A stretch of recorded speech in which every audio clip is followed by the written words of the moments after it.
Olá pessoal, meu nome é Sérgio e sejam bem-vindos a mais uma aula de programação web com Java. Nessa videoaula, a gente vai dar início à construção da nossa camada domain, que vão corresponder às nossas tabelas de banco de dados. Bem, vamos começar então. Para você seguir essa videoaula, é necessário que você baixe a modelagem que eu fiz nas videoaulas anteriores. Então essa modelagem está aí, eu coloquei ela em formato do software Asta e também coloquei no no formato de imagem. Então basta você entrar no link do GitHub da videoaula passada e baixar ele. Bem, conforme eu expliquei na videoaula passada, a primeira coisa que eu vou fazer, eu vou construir o generic domain.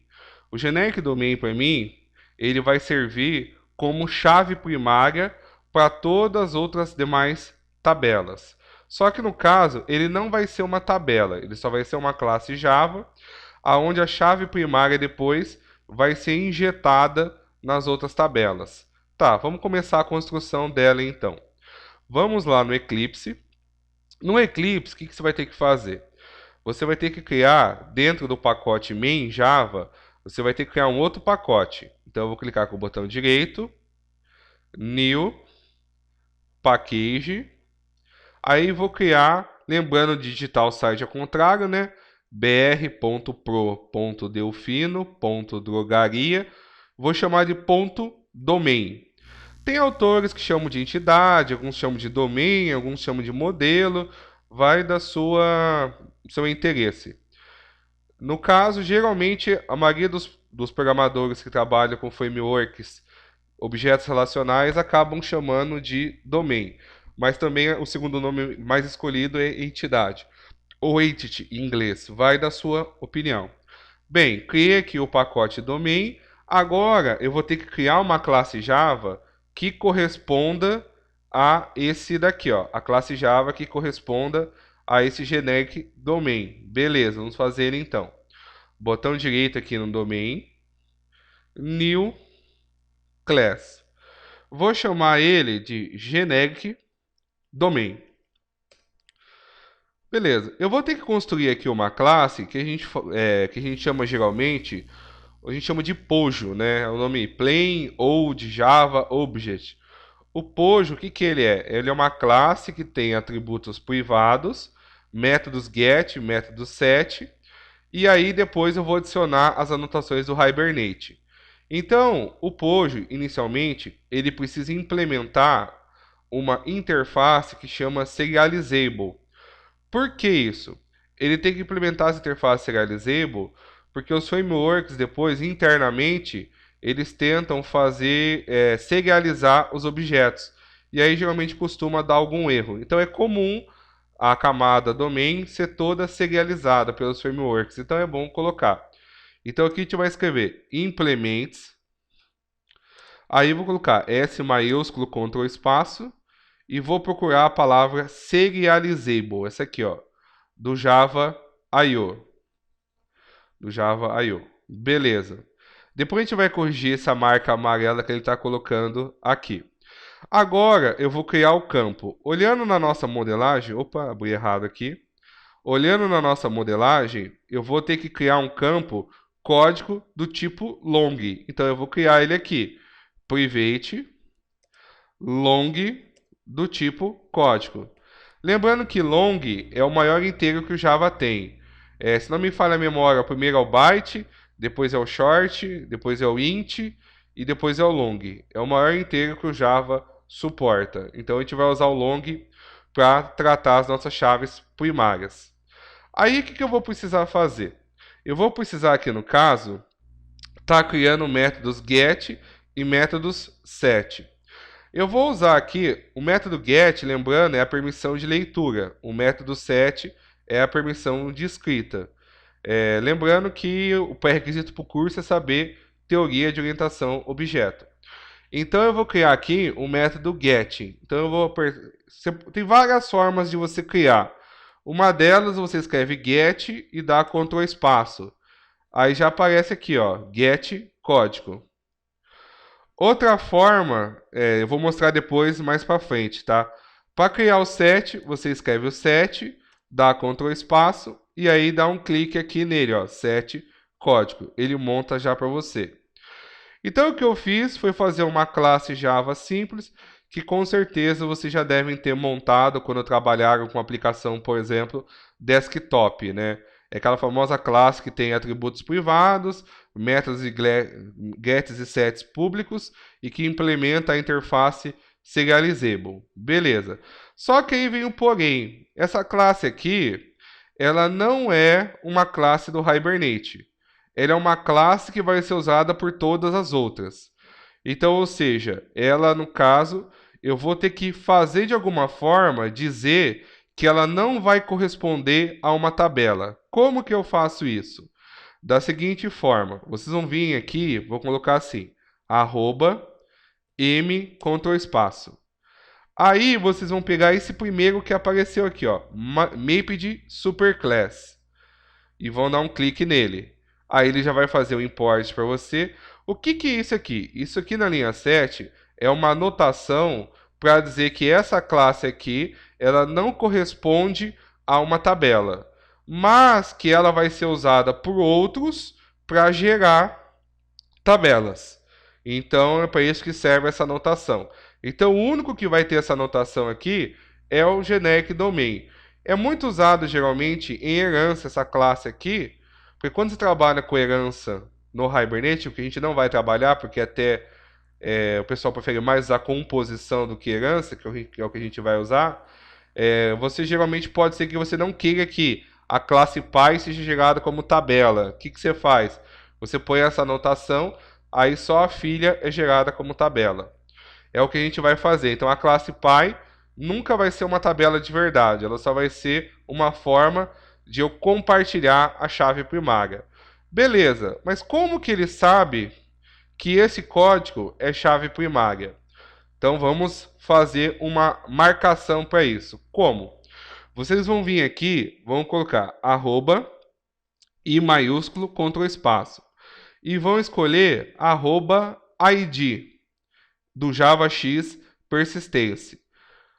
Vão clicar duas vezes, ele já fez a importação. Esse @id serve para dizer para o código que ele é uma chave primária. Então isso aí já está dizendo para o Hibernate, ó, quem herdar essa classe, ele já vai ter um campo código e esse campo código vai ser o ID da entidade, ou seja, vai ser o ID da tabela, vai ser a chave primária. Tá, só que a chave primária, ela pode ser o quê? O usuário pode digitar informação, por exemplo, eu chego lá no teclado e digito assim, a chave primária vai ser o valor 537. Ou a chave primária pode ser aquele formato que a gente conhece por autoincremento, aquele que o banco começa a contar a partir do 1, 2, 3, 4, até infinito. Ou seja, o banco mesmo controla. Eu prefiro usar um modo que o banco controla. Então eu vou fazer dessa forma. Todas as chaves primárias minhas vão ser controladas pelo banco. Tá, como que eu vou fazer isso então? Vou vir aqui e vou escrever @G maiúsculo Ctrl espaço. Aí eu vou escolher aqui o Generated Value, esse aqui, ó, Generated Value, do JavaX persistência. O Generated Value, as anotações, pessoal, elas podem ter propriedades. Quando ela vai ter uma propriedade, eu abro e fecho parênteses. Então essa aqui eu não abri e fechei parênteses, porque ela não tinha nenhuma propriedade. O ID também não, mas esse aqui pode ter. Tá, se você apertar Ctrl espaço aqui dentro do parênteses, ele já fala para você quais são as propriedades. Para nós, a que interessa é o strategy. Você pode até clicar aqui, ó, strategy, ou você digita. Então, strategy, aí você põe igual Ctrl espaço. Aí ele abre para você 4 opções. Aqui nos interessa são essas duas primeiras aqui, ó. A identity é quando o cara vai digitar e a auto quando o banco vai gerenciar. Então eu vou escolher a opção auto. O sequence é um caso específico para Oracle e para Postgre, e o table é quando você quer que o Hibernate, em vez de deixar o banco criar, o Hibernate controla para você gerando uma tabela à parte de chaves primárias. É raro usar esse caso. Os mais usados é o auto e o sequence. Então aqui eu vou escolher alto, vou clicar nele. Pronto, ó. Ele fez uma importação, ó. Ele fez uma importação aqui também, ó, generator value e generator type. Então aqui, deixa eu salvar aqui, o que ele está dizendo? Ele está dizendo que eu vou ter uma chave primária e que ela vai ser gerada da forma automática, ou seja, o banco que vai controlar isso para mim automaticamente. Bem, só falta mais uma coisa. Aqui, ó, tá dando um erro amarelo. Lembrando, desculpa, falei até errado, né? Amarelo não é erro, amarelo é warning. O warning é um negócio que você pode ignorar, mas é bom você dar uma olhada porque o warning, querendo ou não, é uma dica. É uma dica que ele está dando e essa dica muitas vezes pode estar correta ou você pode ignorar. Qual que é o caso dessa dica que ele está dando? Sempre que você usa o serializable, toda classe precisa ter o CPF dela. Isso daí serve para você distinguir objetos. Para o nosso caso, isso não vai ter finalidade, porque eu vou usar depois futuramente outra forma para eu distinguir. Por exemplo, eu tenho dois produtos, dois, três, quatro produtos. Como que eu vou saber que eles são produtos diferentes? Então, geralmente eu gerava, vamos dizer assim, um CPF do produto, que é o que ele está pedindo para eu fazer. Para o nosso caso, não vai ser necessário. Eu vou fazer outra forma no futuro para distinguir isso. Então eu vou vir aqui, o que eu vou fazer? Eu vou clicar aqui nessa lâmpada aqui, né, com o sinal de exclamação, com o botão esquerdo. Aí ele te abre algumas sugestões de correção. Eu vou escolher essa última aqui, ó, add@supplewarning to generic domain. Vou clicar nele. Ele colocou aqui uma annotation. O que é essa annotation? Essa annotation é para avisar o compilador para ele ignorar o warnings do tipo serial nessa classe. Ó. Percebam que o erro amarelo sumiu. Então eu não preciso colocar o serial que ele está pedindo nessa classe. Então só colocando essa anotação. Essa anotação aqui, ela não é do Hibernate, tá? É uma anotação própria do Java. Sempre que você vê um samples warning, geralmente ele está querendo esconder os warnings que a IDE fala para você. Uma outra opção também é desativar isso na própria IDE.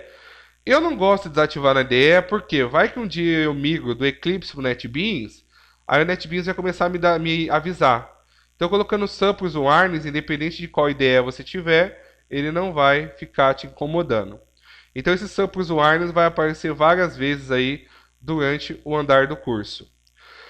Então, pessoal, por enquanto não dá para testar essa classe aqui, porque na verdade, como eu falei para vocês, ela não é uma tabela, ela só é uma classe de apoio para gerar a chave primária de outras tabelas. Então, eu vou parar essa videoaula por aqui. Na próxima videoaula, então, a gente começa a codificar então uma entidade, um domínio de verdade, que aí ele vai usar o que nós fizemos nessa videoaula para a gente conseguir gerar a nossa primeira tabela. Bem, pessoal, é isso então. Não esqueça de dar aquela força compartilhando e curtindo essa aula. A gente se vê na próxima. Abraços, até mais!